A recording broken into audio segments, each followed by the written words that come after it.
जिले में काम अभाव राज्य तथा राज्य बाहर को दादन खटिबा जाऊले। कोरोना कटकणा किंतु स्वाभिमान सह बंचिबा शिखैदेवा सह स्वावलंबी करदेला। छतु चाष करी परिवार बंचाइबा सक्षम हेले वर्तमान प्रति मासरे 10 रु 15 हजार रोजगार करुछंती। आगको आउ दादन खटिबाकू जिबाकू पड़िबो नाही बोली कहिसंती नवरंगपुर जिला तेंतुलीखुंटी ब्लॉक दानीगुड़ा ग्रामर पूर्णचंद्र साहू। मोर साहू तांकर चलन टिके असुविधा थिला। जो दिन टुकी छतु चाष तांके करछंती भल चलुछंती। आउ दानीगुड़ा जो कुमार साहू छतु चाष करछंती तांके बाहर मध्य किणी खाउछंती। आम गां लोके मध्य किणी खाइ पारछु। आउ जो छतुटा कि बाहर किणी आणुछु सेटा के दिन छतु के आज्ञा खाउछु सिंती किणी के आउ एबे गां रे मिलुछि भल छतु भल खाउछु। बाहर लोके मध्य किणी खाउछंती। मोर कमी किछि नाही एणु दादन खटिबाकू जाउथिली। सेही ठारू छतु कंपानी रे काम करी छतु चाष विषय रे जानिथिली। ग्राम रे जणे छतु चाषर तालीम नैथिले तांको ठारू आउ अधिका किछि सिखी छतु चाष करूछि। भल लाभ होउछि किंतु जागा और घर नथिबा जगु टिके असुविधा होउछि।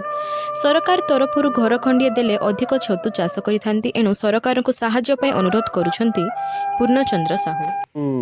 गुटे जमीहीन मुई कुली करापाई बरहमपुर लॉकडाउन न हवा भितर मुई जाई करी टी गली काम करापाई आरी गुटे देखली जे गुटे छतु फैक्ट्री मुई जाई करी सबू केंती काम करबाटा सबू नड़ा केंती कटा जाए केंती केते पानी रे केते बाबिस्टिन केते गुली चून सीटा देवाटा मुई शिखी गली।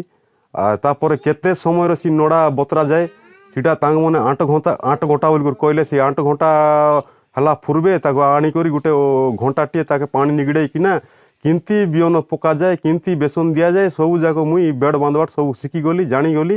सीटी मुई काम करी सी लॉकडाउन हवाटा शुणी करी जानी करी लॉकडाउन हवा भितर मुई घरे भारी आसी करी छोटिया घर गोटे करी करी मुई छतु चाष करी किना मोर कुटुंब परिवार को मुई चलाउची।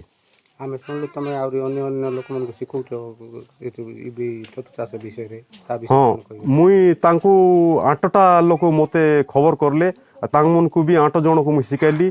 तांग मन भी भल पैसा पाउछती बिना पैसा रे तांग मन जाई कर मुई सिखाइली। से मन भी बहुत खुशी गले जु पाकर देखले भी तांग मोर हाथ टेकुछती। तो वर्तमान सरकार को कोन कहबे? सरकार को मुई किछि जणाय नाही।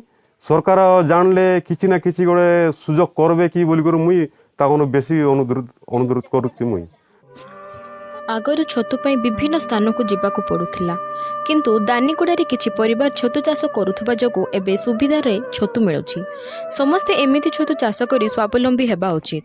कोरोना कटकणा शिखाई देला जीवन बंचाइबा। कला दिने जो माने दादन श्रमिक थिले आज सेही माने सफल छतु चाषी।